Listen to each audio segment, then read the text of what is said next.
Assalamualaikum warahmatullahi wabarakatuh. Nama saya Dan Muhammad Wisdan Alfarizi, NPM 215061003. Saya dari Program Studi Teknik Informatika kelas C Universitas Lampung. Kembali lagi di video ini, saya ingin melanjutkan tentang Python Essentials modul 2. Nah, di sini di modul 2 ini kita mempelajari tentang tipe data, variabel,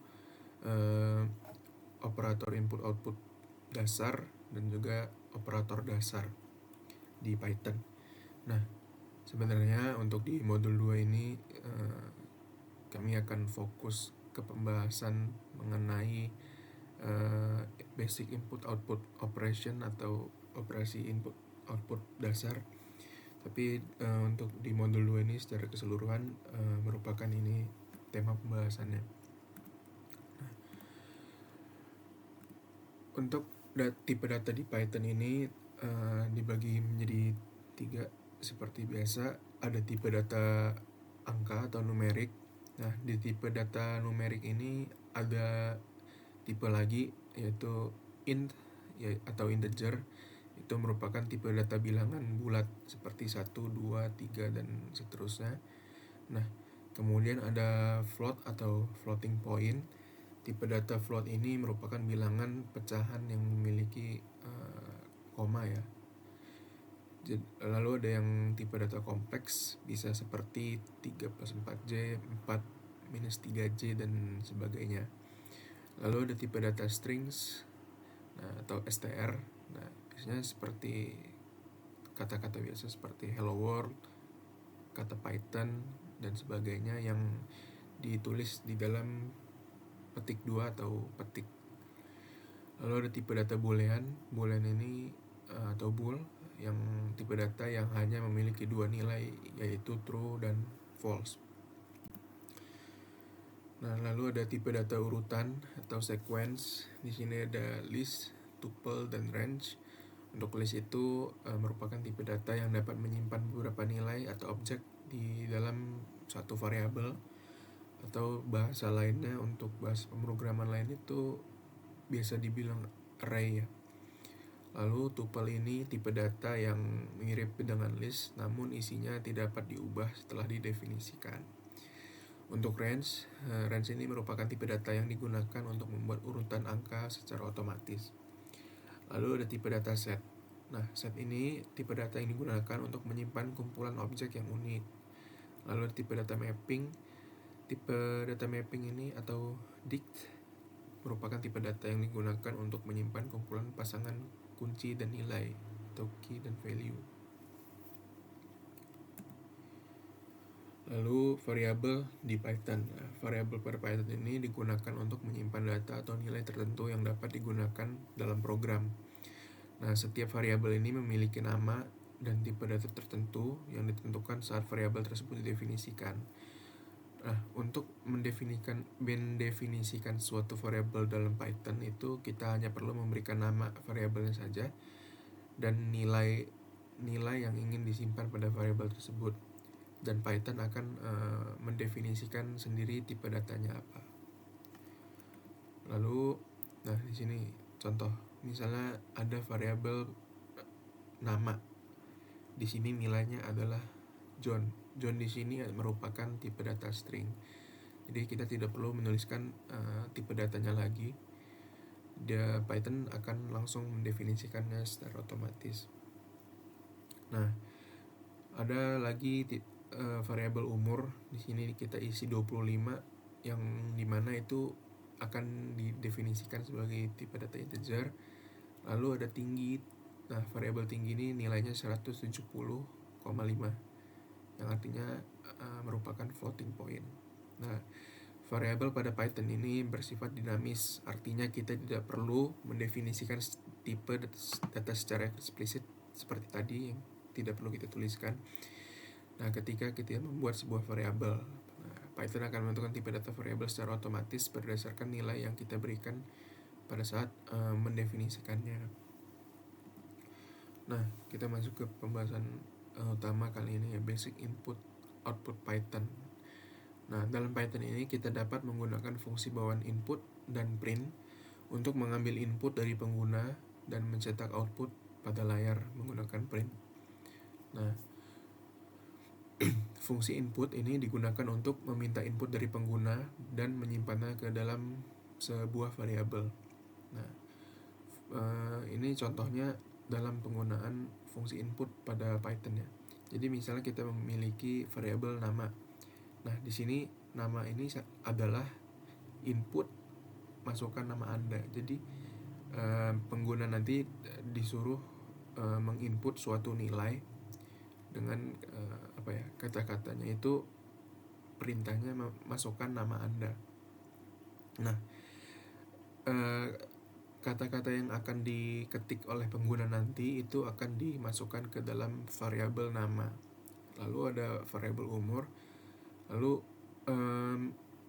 umur di sini sama seperti tadi, pengguna akan diminta untuk memasukkan umur Anda seperti itu. Jika dia memasukkan umur 25, maka nilai dari variabel umur ini adalah 25. Nah, lalu misalnya kita ingin mencetak kedua nilai tersebut menjadi sebuah kalimat, kita menggunakan fungsi print. Jadi kita menulis string halo nama saya, koma nilai dari variabel nama yang telah diinput oleh pengguna tadi, koma, dan umur saya adalah lalu dilanjut dengan nilai dari variabel umur yang telah diinput pengguna tadi.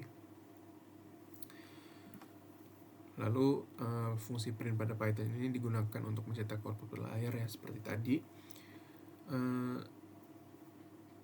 Contoh penggunaan fungsi print lain pada Python itu misalnya seperti hello world. Kita hanya perlu menuliskan kata print, lalu buka kurung, petik 2 hello world, tutup kurung. Nah, lalu kita masuk ke operator dasar di Python ya. Nah, Python ini mendukung banyak operator untuk melakukan operasi matematika, logika, dan pembanding. Nah, untuk operator aritmatika sendiri di Python seperti biasa ada penjumlahan, pengurangan, perkalian, pembagian, dan pembagian bulat. Lalu ada modulus dan pangkat. Pangkat di Python menggunakan simbol asterisk atau bintang ya, bintang 2 kali. Nah, ini merupakan contoh penggunaan operator aritmatika pada Python. Misalnya A itu sama dengan 10, B sama dengan 3. Nah, C-nya merupakan operasi A ditambah B, lalu hasilnya 13, dan D misalnya operasi pembagian A dengan B, lalu yang E misalnya operasi pembagian bulat A dengan B, lalu yang F modulus A dari B hasilnya 1, lalu G merupakan operasi dari A pangkat B. Nah, lalu ada operator pembanding. Nah, di sini ada sama dengan itu ditulis dengan simbol sama dengan 2 kali, lalu ada tidak sama dengan, lebih besar dari, lebih kecil dari, lebih besar atau sama dengan, dan lebih kecil atau sama dengan. Nah, ini contoh-contoh penggunaan operator pembanding ya. Lalu ada operator logika. Operator logika di sini ada AND. Nah, AND ini apa? AND ini sebuah kondisi di mana benar jika kedua kondisi yang diberikan itu terpenuhi. Lalu untuk OR ini adalah kondisi di mana kondisi benar jika salah satu kondisi yang diberikan terpenuhi. Nah, untuk NOT itu membalik kondisi. Jadi misalnya kondisi yang diberikan bernilai true, maka jika dinotkan akan menghasilkan false. Nah, ini contoh penggunaan operator logika pada Python. Lalu ada operator penugasan. Nah, ini ada sama dengan, yaitu menetapkan nilai. Misalnya pada penulisan variabel tadi, misalnya umur sama dengan 25. Jadi kita menetapkan nilai pada variabel umur itu sama dengan 25. Lalu ada plus sama dengan itu untuk menambahkan nilai, minus sama dengan itu untuk mengurangi nilai. Lalu ada bintang sama dengan itu untuk mengalihkan nilai, lalu ada slash sama dengan untuk membagi nilai. Dan ini contoh-contoh penggunaan operator penugasan pada Python. Lalu ada operator bitwise. Di sini ada simbol dan ya, itu merupakan operator AND. Lalu ada simbol garis seperti itu merupakan operator OR. Lalu ada simbol pangkat, itu merupakan operator XOR. Lalu ada simbol seperti dash begitu, cuma itu merupakan operator NOT. Lalu ada simbol lebih kecil dari 2 kali itu merupakan shift left, dan lebih besar dari 2 kali itu merupakan operator shift right. Nah, ini contoh-contohnya untuk penggunaan operator bitwise pada Python. Nah, untuk di modul 2 cukup sekian yang dapat kami sampaikan. Saya tutup. Wassalamualaikum warahmatullahi wabarakatuh. Terima kasih.